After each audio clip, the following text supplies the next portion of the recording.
The date is Monday, April 10th. I'm Lewis Morals, and this is a Market Bull Update.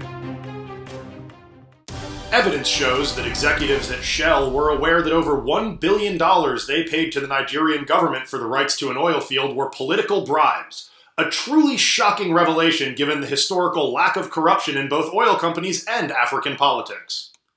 In emails, high-level employees at Shell discussed offering a bribe to former Nigerian Petroleum Minister Dan Attet, and if he did not accept, letting nature take its course with the 70-year-old. I'm impressed they were smart enough to use a euphemism for hiring a hitman in discoverable documents. Shell executives allegedly laundered money through a company controlled by Attet called Malibu Oil and Gas, as it would have been hypocritical of them not to do business with a Shell company. Given the amount of time police cars spend idling on the side of the road, a lot of taxpayer money is wasted on fuel. So Ford has announced its first pursuit-rated hybrid police car, though we'd save more by getting rid of police altogether and just letting rich people pay for private security.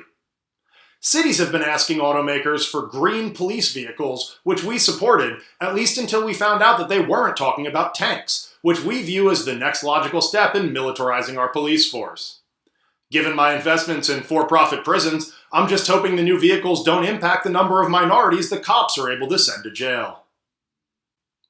While I always assumed that peak TV meant setting up a spy cam in my au pair's bathroom, it also refers to the expansive array of entertainment options currently available to consumers, with more than double the number of series this year versus just 6 years ago. But writers claim that they're being cheated, making less money for the same amount of work, while networks and studios are awash in profit.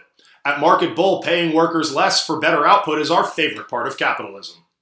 A strike is looking increasingly likely as negotiations resume between writers and producers, with writers taking a principled stand that they should continue to get paid for creative nonsense instead of finding real jobs.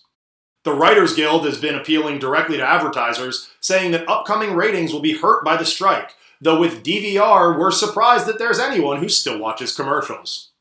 We at Market Bull are sick of liberal bias across all entertainment, and if there is a strike, we hope producers consider hiring alt-writers.